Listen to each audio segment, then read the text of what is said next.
Yeah, we got out coached. I take responsibility for that, and we got outplayed.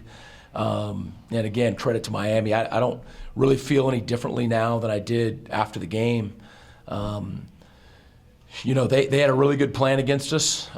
Saw some things that we hadn't seen before defensively and offensively. We got into a bunch of third and short and some third and medium situations, but weren't able to convert on those early, and so just didn't get into that rhythm. So it just and on top of it, and we're to some degree still trying to figure out how and why, but just the power of our will and the emotion of the opportunity, didn't seem to carry us very far either. So, but I'll tell you what, we've already regrouped. I mean, we got together, yesterday, and thankfully got a couple of days off. I mean, our guys haven't had, days off since July or the very beginning of August, and so. We've been going hard, 9 straight weeks, and so it's good for them academically right now, and for all of us, we're going to hit a refresh button and get back together later in the week and get going again. You look at the game, and late in the third quarter, your offense only had 99 yards of total offense, and then it seemed like the switch flipped, and all of a sudden things started moving. Is there any ideas what may have contributed to that? Well, it was important for us to run and throw the ball with equal proficiency. We really wanted to be balanced that way. And then when you're behind, at some point, in the second half, you've got to start throwing the ball more. And so that was part of it. And obviously we had a couple of huge plays in the past game. So, I think that's the reason. But our plan, wasn't just to spread things out and throw the ball deep from the very beginning. To play at this time of year, to play really good football against good teams, you want to be able to do both. One of the bright spots was certainly your punter. He earns MAC West Division Player of the Week honors again today, and he's also named to the Rig Guy watch list. Thoughts now that you've learned that? He's really good. I mean, he was really good on Saturday, and he's always had a big leg. I think what's happened with Austin, this year is that he's done a really good job of becoming a football player and having that mindset in a teammate in terms of I'm trying to help our team win, and so, a pin punt doesn't help your net yards. And so you're either really proud of the fact that, you pinned somebody on the 6-yard line, even though it was a 37-yard punt, or you just want to bang it as far as you can all the time. And he's become a guy that has been a weapon because he's become more than just a big leg. Well, you mentioned Austin becoming a better teammate and a better overall football player. Last few years, how would you have characterized him? Well, when I say a better teammate, I mean a better teammate. I don't know if I said better teammate, but a better team member in terms of I'm not just doing my job and trying to punt the ball as far as I can. I'm a teammate that is trying to help our team win. And so if it is to have a hang time and to be outside the numbers to the left, even if that's not natural for me, or I think I could kick it farther, the wind's blowing left to right and there's more, that he's absolutely willing and really good at doing those things. And that's just part of the maturation process. It's just like a quarterback, concerned about yards, versus throwing the ball to the right guy and moving the chains and helping win the game. It's a guy who is worried about tackles, versus being in the right gap and being a part of the defense. And so it's not that Austin was just out on his own. He's just, he's an upperclassman now, and his skill has become a lot more than just kicking it a long way. Absolutely. And looking back, the last couple of years where maybe some, in some circles, it's like the joke is the punters want to get the most most work on the team. If defense is in, offense is in a bad situation, he's going back on the field pretty quickly. But now it's an overall part of a game where you still got a winning record, and he's out there actually trying to keep Eastern in the game. So just in that mindset, how has he changed in the last couple of years? I'm not following you. Sure, sorry, I think I'm worded that question. It's okay. It seems like, instead of just going out there and just punting the ball, 15, 20 times in a game, he's going out there and actually putting your defense in a better position to hold on to a leader to stay close in the game. So how has his mentality changed in that respect? Yeah, I think everything is more competitive right now. And so I think we're doing a good job of working together in those three different units. I think that you can see that offensively, defensively, and special teams are working together. I think that's probably the best way. And again, Austin's a pinnacle of that, being our starting punter. Sure. And moving into this bye week, it gives a lot of people a chance to kind of get healthy. And you said Blake's been out, Ian was back this week, but just we're offensively and defensively, what's the health aspect of the team looking like so far? Yeah, it's not really a bye week. It's a bye couple days, but we'll take them. We'll take them, and it is an opportunity, for guys who don't have the long-lasting, season-ending injuries to have a few more days to be, multiple times a day rehabbing and trying to get caught back up. You're never healthy. It's all relative. You're never going to be completely healthy. You're not even in game one. But I think, we're in reasonably good shape right now, and that's again for the guys that aren't able to go still and whatnot. I'm not discounting them. It's just if you look at it from the perspective of you're going to have guys injured,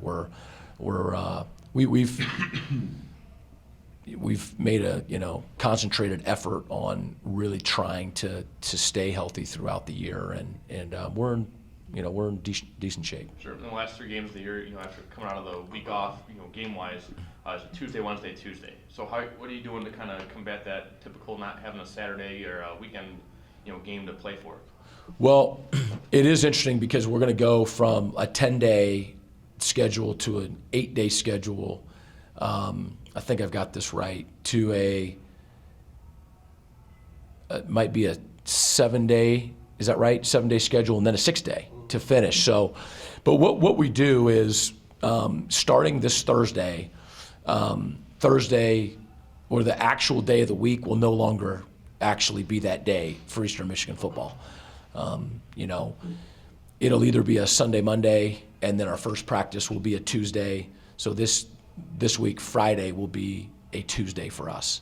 Saturday will be a Wednesday. Sunday will be a Thursday.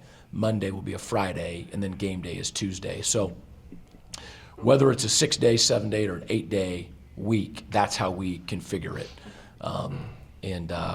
We haven't gone through that before in multiple weeks and whatnot, but I think that our guys will adapt just fine. And looking at it from a coaching standpoint, is that something you're accustomed to in the past, or is this kind of a new situation for you too? It'll be new. I mean, we've had a couple Friday games, and we've had Thursday games in the past where you've got to reorientate your week. So it'll be a little bit different doing it 3 weeks in a row. But again, we're creatures of habit and routine, and so even though this is a huge curveball, we're still going to pick up our routine and put it back down. It's just going to be, again, we're recreating the calendar. Sure. And looking at the home stretch, the last 3 games itself, obviously talking about a bye week, I normally would ask you what for the next team, what are you looking at, and so what for the next 3 games is the focus that your team has to really set their minds to?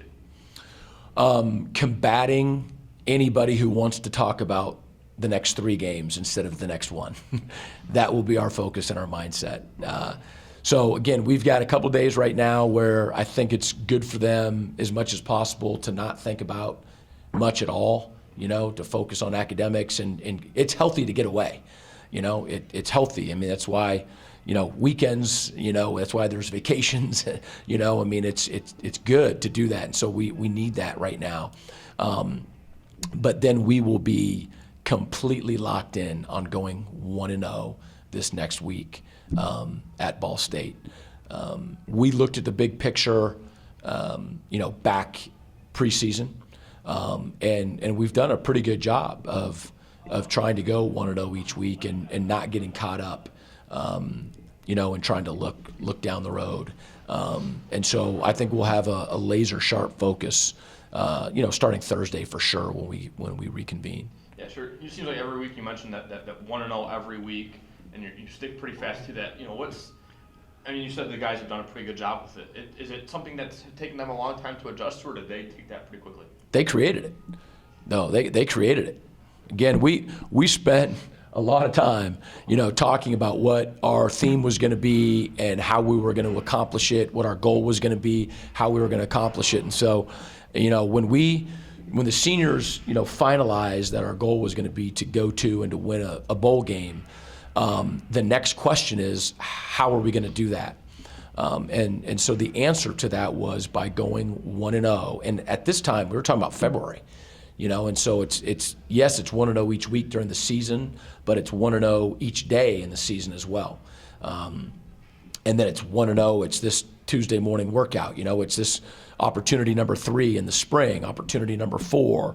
And so we've really kind of done a good job of conditioning ourselves to get into that mindset. And, it's, for a lot of people, it's just flowery talk, but it's real. If you can do that, then you have a far greater chance of accomplishing what you want to accomplish.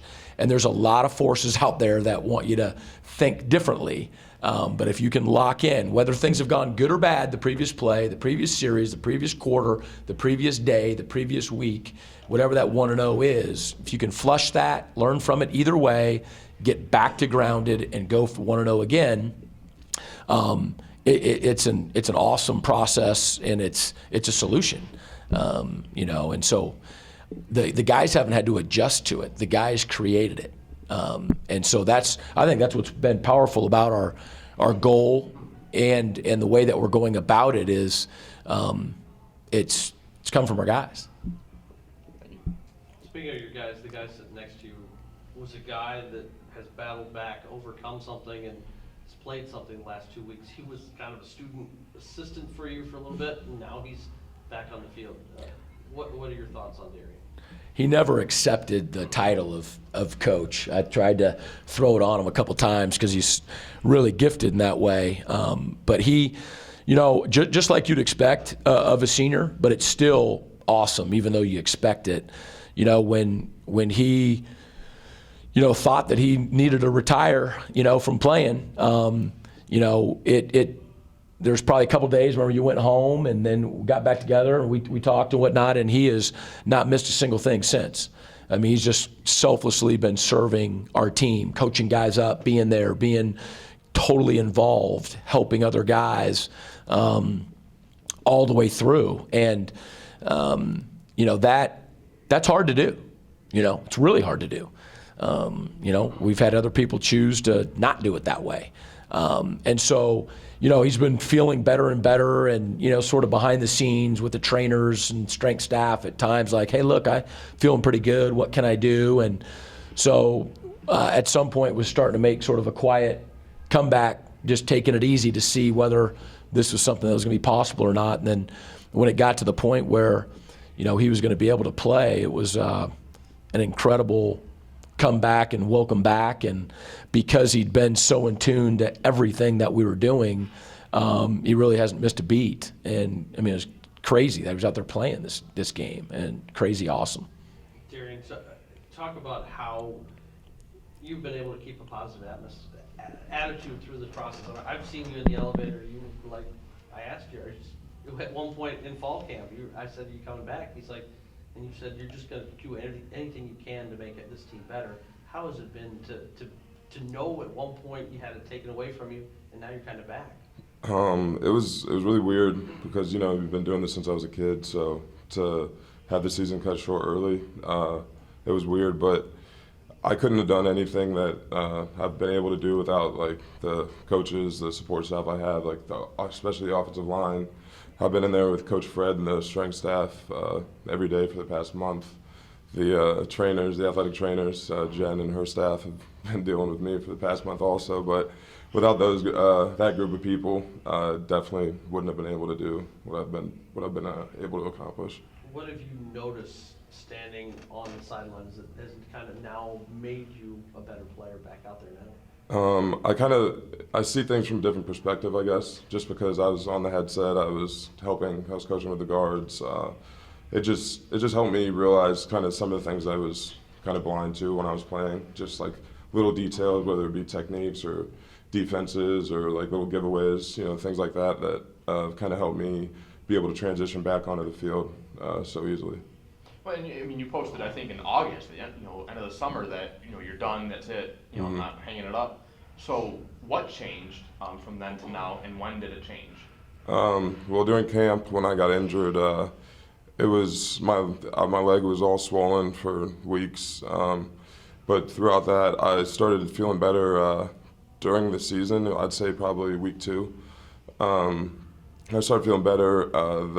The pain I didn't really feel it anymore. And the big thing was I had clicks in my knee that would like shoot up and cause a lot of pain, but those clicks went away. So I kind of started realizing it feels way better than it has, like during spring ball, especially summer and in fall camp. So that's kind of what transitioned me forward. Sure. And was it like an ACL thing? What was the initial injury? No, I had a microfracture surgery 2 years ago. So it's my meniscus. So I don't have meniscus left. So it was bone on bone and grinding, and the meniscus kind of absorbs all the shock. So I didn't have anything absorbing any of the shock, and so it was just bone on bone and starting to like chip away. Okay. And so they repaired that again this year? Or? No. No. So you're just basically playing rubbing right now. Yes, sir. And when were you cleared to play? I was cleared to play Western Week. The initial plan was I was going to transition back from just conditioning and treatment and stuff and kind of do individual Western Week and just strictly individual, but I got out on the field and I felt better than I anticipated, so I did a little bit of team, and the initial plan was to go full go and play this week. So it was Western Week. It was that Thursday. They just told me I was all right to go. Okay. And just looking like kind of what Greg was talking about, being on the sidelines and helping coach. Obviously, the mentality is probably a lot different when you're helping coach other guys up than when you're out there playing yourself. Mm-hmm. So what kind of lessons and what maybe your experience on the field, how did that lend itself to being out there helping the guys? Just because I've been in their shoes, and I kind of know, just because there's the offensive line, especially, that's we're a really tight-knit group of guys, and we spend all of our time together. So I know how to approach somebody and connect with them maybe on a different level than to get my point across than maybe a coach would, because they were caught up with 5 guys or so, and they have to worry about what's going on in the game or other things outside of that. But I think that helped me. If I can go up to somebody like a guard or like Hercom or Cole, Wiley, it doesn't matter what position on the offensive line, but I think that connection that we've had and established the past 4 to 5 years really helped a lot. Absolutely. Now this year's your last season, the best season that the team's had since you've been here. Mm-hmm. So that mentality that you've taken and helped out, coach the guys up, overall team wide, what's different now, and maybe where has it grown in the last 4 years from where it was before? There's really not one thing that's different. I'd say everything's completely different. Even looking back to last season, I think that even the culture is way different. I think that we're more of a tight-knit group of guys. I think everybody's really passionate and focused on winning, and we've really taken the goal of going to a bowl game and winning. We've taken it to heart, and we've really been trying to focus on going 1-0 every day, and I think we've done a great job of that ever since the winter when we kind of presented it to the team. Sure. And then, you said the culture is different. When did everything click? When did everything really turn around and really start to take form? I wouldn't say that there was like one specific like click. I think this has been in the process for a long time, and it's just now showing up onto the field. But it's something that's been in the works, and a lot of hard work's gone into it from the staff, coaches, players. But I think that this has been in the making for a long time, and it's just now showing on the record. But it's not just one specific instance. Absolutely. Obviously, you're leaving it all out there, still playing with knees rubbing. So, in 3 weeks, 4 weeks, a couple months, whenever this ends for you, what's maybe 1 or 2 big takeaways that you've taken from your time on the field? One of the biggest things is, for me, when I was not playing, I kind of realized, football's not like any other sport. I can't go to the YMCA when I'm 40 years old and play a pickup game of football, So just cherishing like every moment, like you get into a groove of like in a little bit of a rut in practice or something like that, but for me, I look at it differently. If I have a bad play, like that's a play that I wasn't guaranteed earlier.